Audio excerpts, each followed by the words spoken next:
Assalamu alaikum, my dear students.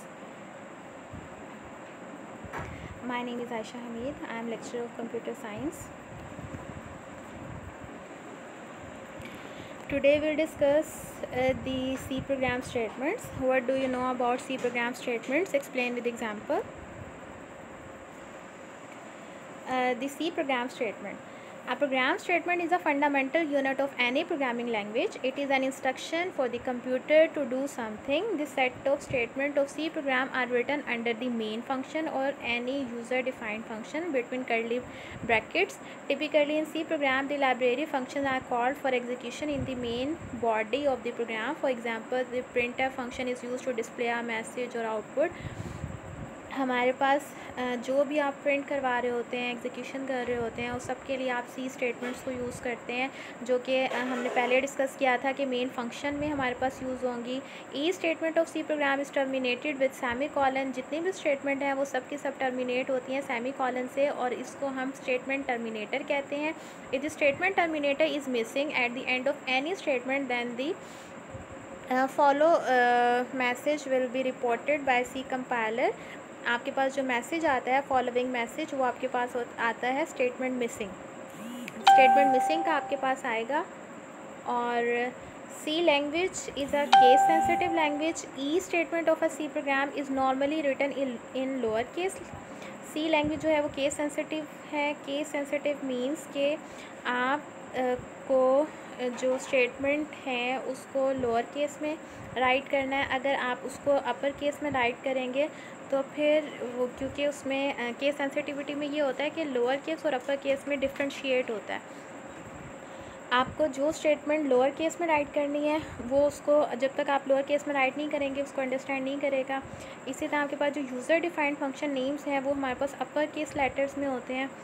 तो इसमें जो हमारा कंपाइलर है वो लोअर केस और अपर केस को डिफ्रेंशिएट करता है.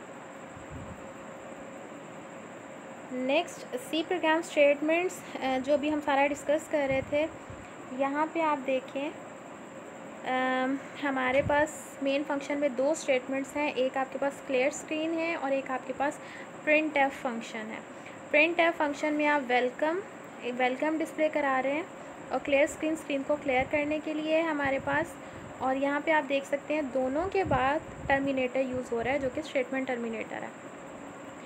फिर यहाँ पे हमारे पास एक प्रोग्राम भी है, find out the errors produced when you leave out include studio.h line from the program given below. What happen if you leave out the semicolon at the end of the printf statement. अब यहाँ पे आप देखें हमने include studio.h, फिर int main void और printf में my first C program. ठीक है. A header file must be included at the beginning of the program if its function are to be used in the program. In the above printf function आप use कर रहे हैं, और printf function के लिए हमने studio.h header file यूज़ की है. When you leave out include studio line from the above, अगर आप इसमें से इसको कर देंगे तो आपके पास एरर मैसेज आएगा. Function printf should have a prototype. Second, E statement in C end with a semicolon. If you leave out the semicolon at the end of the printf function, then what will be happen? The following message, error message will be appear, which is statement missing. यहाँ से आप देखें अगर आप header file use नहीं करेंगे तो वो आपको एरर मैसेज देगा, function should have a prototype printf. ठीक है. और अगर यहाँ पे आप सेमीकोलन मिस कर देते हैं तो फिर आपके पास एरर मैसेज क्या आएगा? Statement missing. तो ये आपके पास एरर्स आएंगे जिसको हमने डिस्कस किया. ये देखें पॉइंटर से मैं आपको ये, ठीक है. और यहाँ पे अगर आप स्टेटमेंट टर्मिनेटर को मिस कर देते हैं तो स्टेटमेंट मिसिंग का आपके पास आएगा. और अगर आप हेडर फाइल को मिस कर देते हैं तो आपके पास function printf should have prototype ये आएगा. सही है.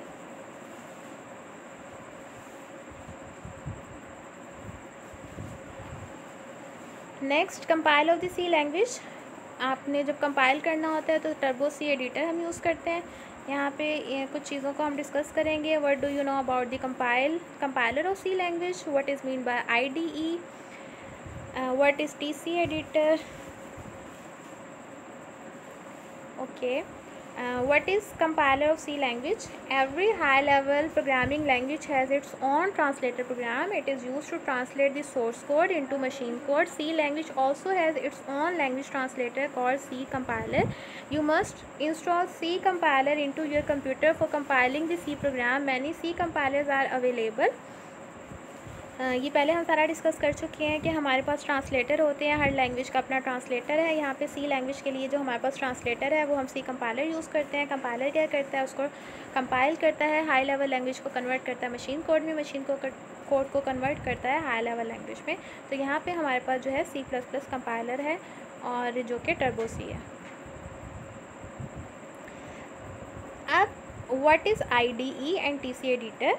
IDE stands for Integrated Development Environment, the environment in which a computer program is written, compiled, executed, tested and debugged is called Integrated Development Environment.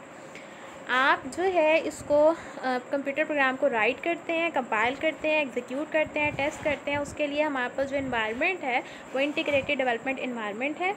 और उस ऑब्वियसली उसको right करने के लिए आप TC एडिटर यूज़ करते हैं. In addition to a compiler, Turbo C और TC provide a complete IDE to create, edit, save, compile, run C program.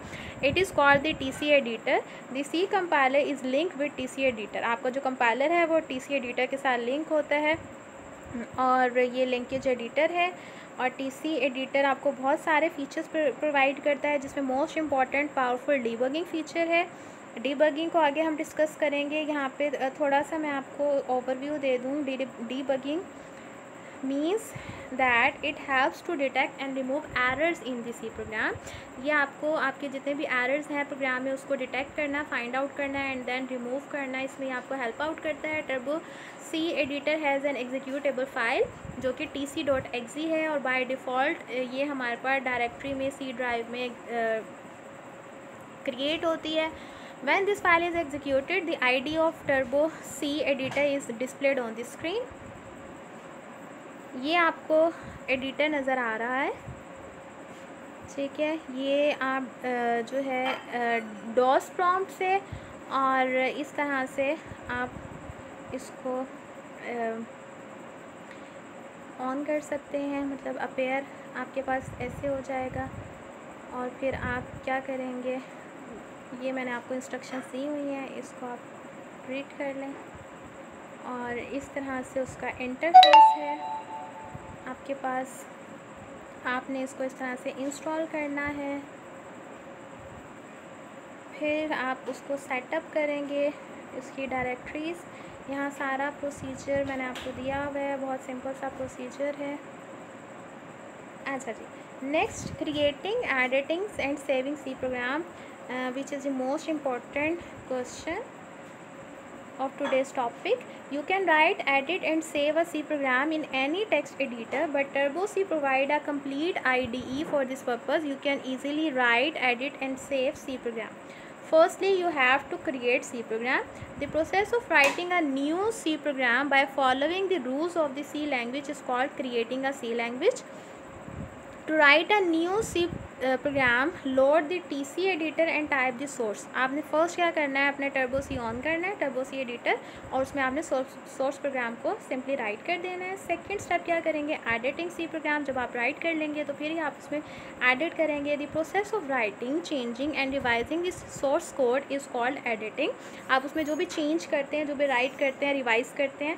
Then what is saving. आपने जब उसको एडिट कर लिया तो फिर आप क्या करेंगे, आप सेव करेंगे. The process of storing the program on disk is called saving the program. जब आप डिस्क पे स्टोर कर देते हैं तो वो सेव हो जाता है. The file extension of the C program is .c. जो आप उसमें को राइट करते हैं वो उसकी एक्सटेंशन .c है. आफ्टर राइटिंग और editing the source program you should save it on the disk. जब आपने उसको राइट कर लिया, आपने उसको एडिट कर लिया तो आप उसको डिस्क पे सेव कर लेंगे. Creating, editing and saving C program. अच्छा जी, select save command from the file menu. आपने फाइल मेन्यू से सेव कमांड पे करना है, या फिर आप प्रेस कर दें F2। जैसे ही आप F2 को प्रेस करेंगे आपके पास एक डायलॉग बॉक्स अपीयर होगा और जिसमें आपके पास सोर्स कोड ये होगा, जिससे आप उसको चेंज कर सकते हैं। डॉट एक्सटेंशन से पहले डॉट सी जो एक्सटेंशन है उससे पहले आप जो भी आपने राइट करना है, फॉर एग्जांपल फर्स्ट या अपने नेम से उस फाइल को, तो आप वहाँ पे राइट कर देंगे। You can also compile and run the C program, but first it's not a good practice. You must have to save before compiling and executing. आपको पहले सेव करना है। अच्छा जी, फिर कंपाइलिंग सी प्रोग्राम। अब आप क्या करेंगे, जब आपने सेव कर लिया उसको डिस्क पे, अब आप उसको कंपाइल करेंगे। The source code of the program is written by following the rules of the programming language. आपने प्रोग्रामिंग लैंग्वेज के रूल्स को फॉलो करते हुए आपने राइट किया। Source code is not understandable by the computer, ये हम पहले डिस्कस कर चुके हैं, क्योंकि सोर्स कोड तो हाई लेवल लैंग्वेज में और हाई लेवल लैंग्वेज कंप्यूटर के लिए अंडरस्टैंडेबल नहीं है, वो हमारे लिए अंडरस्टैंडेबल है। The source code must be translated into the machine code before running on the computer. और ये कौन करेगा, ये कंपाइलर करेगा। The process of translating source code into machine code is called compiling. जब आप उसको कन्वर्ट कर देते हैं मशीन कोड में, तो ये प्रोसेस आपका कंपाइलिंग है। The C compiler is used to translate the C program source code into the machine code. The translated code is also called object code. जब वो ट्रांसलेट हो जाएगा तो आपके पास ऑब्जेक्ट कोड बन जाएगा।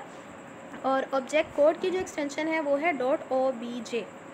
ठीक है, जब ऑब्जेक्ट कोड में हो जाता है तो फिर उसकी एक्सटेंशन पहले सोर्स कोड में उसकी थी .c और ऑब्जेक्ट कोड में हो गई .obj। और ऑब्जेक्ट कोड में होने के बाद आप उसको क्या करेंगे, आप प्रेस करेंगे या तो Alt+F9 उसको कंपाइल करने के लिए, या फिर आप क्या करें, ऊपर कंपाइल कमांड से, कंपाइल मेन्यू से कंपाइल कमांड को प्रेस कर दें, क्लिक कर दें, या फिर आप Alt+F9 क्लिक कर दें। इससे आपके पास क्या हो जाएगा, वो कंपाइल हो जाएगा। If there is no error in the source code, it will be translated into the object code successfully. If there are errors in the source code, then compiler will not compile. देखिए ये चीज़ हम पहले भी discuss कर चुके हैं कि अगर तो वो एरर फ्री होगा तो फिर वो उसको कंपाइल करेगा, अगर वो एरर फ्री नहीं होगा, उसमें एरर्स होंगे, तो फिर वो पहले आपको मैसेज देगा कि आप इन एरर्स को रिमूव करें सोर्स कोड से, फिर वो उसको कंपाइल करेगा, सोर्स कोड को कंपाइल करेगा और फिर वो आपके पास ऑब्जेक्ट कोड आएगा। Next, after compiling, we have to link C program. Linking is the process in which the object file is linked with required library files. ठीक है, ये उसको लिंक करता है। This work is done by the linker, और obviously linker link करेगा किसको, object file को लाइब्रेरी फाइल के साथ। The linker is a program and is a part of the compiler. ये कंपाइलर का पार्ट है। After linking the object code to the libraries, an executable file with extension exe is created. For example, if source file name is test.c, then executable file name will be test.exe। Link होने के बाद अब extension change हो गई। देखें, जब आपने उसको क्रिएट किया था तो एक्सटेंशन थी .c, जब आपने उसको कंपाइल किया तो एक्सटेंशन हो गई .obj, अब जब आपने उसको लिंक किया तो एक्सटेंशन हो गई .exe। और लिंक करने के लिए आप क्या करते हैं, आप सिलेक्ट करते हैं लिंक कमांड, कहाँ से, कंपाइल मेन्यू से, और इन TurboC एडिटर आप लिंकिंग करेंगे। और उसके लिए आप क्या करेंगे, आप प्रेस कर सकते हैं F9 की से भी जो है वो लिंक हो जाएगा। ठीक है, the linker can also detect error. Linker भी जो है वो एरर्स को डिटेक्ट करता है। For example, if the source code uses a library function that doesn't exist, the linker generate an error.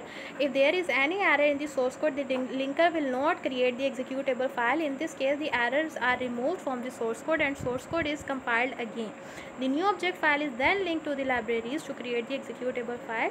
This file directly runs on the computer. अब यहाँ पे आप देखें कि अगर कोई एरर्स होंगे तो फिर वो क्या करेगा, लिंकर जो है वो जनरेट करेगा एरर्स को, और वो एरर्स जो हैं जो कि सोर्स कोड में हैं, तो लिंकर जो है एग्जीक्यूटेबल फाइल क्रिएट नहीं करेगा, पहले उसमें से वो रिमूव होंगे और फिर रिमूव होने के बाद उसे कंपाइल करेगा, फिर वो उसको लिंक करेगा। उसके बाद नेक्स्ट है executing C program. After successfully compiling and linking the C program, you can execute it on computer. The process of running the program on computer is called executing. अब आपने उसको कंपाइल करने के बाद लिंक भी कर लिया, लिंक करने के बाद अब आप उसको एग्जीक्यूट करेंगे। एग्जीक्यूट करने का क्या मतलब है कि आप रन कर रहे हैं प्रोग्राम को कंप्यूटर पे, ये हमारे पास एग्जीक्यूशन है। The program must be loaded into the memory for execution. अब एग्जीक्यूशन से पहले आपका प्रोग्राम जो है वो लोड होता है मेमोरी में। This work is done by loader, और ऑब्वियसली कौन लोड करेगा? लोडर करेगा। लोडर एक प्रोग्राम है जो क्या करता है, लोड करता है एग्जीक्यूटेबल फाइल को डिस्क से, जो कि डिस्क में पड़ी हुई है, इनटू दी मेमोरी में लेके आता है, रैम में लेके आता है। For example in Windows environment when the name of N executable file is double click the loader loads the file into the computer memory for execution on the CPU। In TC editor आपको loading करने के लिए क्या करना पड़ता है? या तो आप Ctrl+F9 को क्लिक कर दें, या फिर आप मेन्यू से रन कमांड को प्रेस कर दें और फिर वो क्या कर देगा? उसको लोड कर देगा। When the program is run, जब आपका प्रोग्राम रन हो जाएगा, the program's output is printed on the screen but not to the IDE integrated development environment window. To see the program's output select user screen command, और user screen command के लिए आप या तो Windows menu पे जाएं और वहाँ से यूज़र स्क्रीन कमांड पे क्लिक करें, या फिर आप Alt+F5 पे करें, उससे आपके पास आपकी आउटपुट आ जाएगी। ठीक है। Next steps to prepare a C program for execution. ये देखें, ये स्टेप्स हैं जो अभी हमने डिस्कस किए हैं, इसको मैंने अगेन राइट कर दिए। Creating and editing C program first, second saving C program, third compiling C program, fourth linking C program, fifth loading and then executing. ये 6 स्टेप्स हैं जो आपने बिल्कुल भी भूलने नहीं हैं। और जी उसके बाद ये देखें, इन स्टेप्स के डायग्राम है कि आप स्टार्ट करते हैं, फिर आप सोर्स फाइल क्रिएट करते हैं, सोर्स फाइल क्रिएट करने के बाद कंपाइल करते हैं। अब देखें, कंपाइलर कंपाइल करेगा if error in source code, अगर तो एरर है तो वो क्या करेगा? अगर तो येस है तो डिस्प्ले करेगा एरर्स को और करेक्ट करेगा, सेव करेगा, फिर कंपाइलर के पास जाएगा। जब तक एरर फ्री नहीं हो जाता तब तक ये वाला इसी तरह से मूव करता रहेगा। अब जैसे ही वो एरर फ्री हो गया, no is error in source code is no, मतलब कोई एरर नहीं है, तो फिर क्या करेगा? अब वो ऑब्जेक्ट फाइल क्रिएट करेगा। ऑब्जेक्ट फाइल क्रिएट करने के बाद वो लिंकर के पास जाएगा। लिंकर जो है वो उसको लिंक करने के बाद एग्जीक्यूटेबल फाइल में कन्वर्ट करेगा। एग्जीक्यूटेबल फाइल को लोडर लोड करेगा, रैम से डिस्क से उठा के रैम में लोड करेगा, और फिर प्रोग्राम रन होगा ऑन कंप्यूटर, और उसके बाद ये स्टॉप हो गया। अब अगर लिंक, अच्छा देखें, लिंक करने क्या करना है? लाइब्रेरी फाइल को लिंक करना है एग्जीक्यूटेबल फाइल के साथ। ये देखें, ये काम हो रहा है, लाइब्रेरीज जो है लाइब्रेरी फाइल्स को और एग्जीक्यूटेबल फाइल्स को लिंक कर रहा है कौन? लिंकर, और फिर लोड हो रहा है, फिर प्रोग्राम रन हो रहा है। तो ये डायग्राम अगर आप माइंड में रखेंगे तो ये बहुत इजी है, आपको स्टेप्स भी याद रह जाएंगे और ये आपके लिए बहुत इजी हो जाएगा। अगेन वही अभी जो हमने इतना डिटेल डिस्कस किया है स्टेप्स, अगेन वही स्टेप्स हैं, उनको सिंपल करके पॉइंट्स में दे दिया। तो आप ये इन स्टेप्स को याद रख लें, या अभी जो हमने वो किए थे ये दोनों सेम वही स्टेप्स हैं। कुछ टर्म्स यहाँ पे चेंज हो रही हैं। Creating and editing C program, आप पहले टर्बो-C को ओपन करें और उसको राइट करें, फिर आप उसे सेव करेंगे .c एक्सटेंशन के साथ सेव होगा। फिर कंपाइलर उसको कंपाइल करेगा तो .obj क्रिएट हो जाएगी फ़ाइल। फिर लिंकर उसको लिंक करेगा और अब एक्सटेंशन हो गई .exe। फिर लोडर उसको लोड करेगा, उसको डिस्क से उठाएगा और रैम में लोड कर देगा। फिर आपने जब उसको एग्जीक्यूट करना है तो वो क्या होगा? कंप्यूटर पे एग्जीक्यूट होगा, रन होगा। The CPU fetches instructions of program from memory one by one and takes action on them. फिर CPU उसको फैच करेगा एक एक इंस्ट्रक्शन को, उसके ऊपर जो एक्शन परफॉर्म करना है वो परफॉर्म करेगा। यहाँ तक हमारा लेक्चर कंप्लीट हो गया। Thank you so much. अगर कोई क्वेश्चन है, अगेन कुछ समझ नहीं आया, then you can write in comment section, और if you like my video then please do comment, share and subscribe, or keep watching my lectures for updation or for more knowledge. Thank you so much. Okay, Allah Hafiz.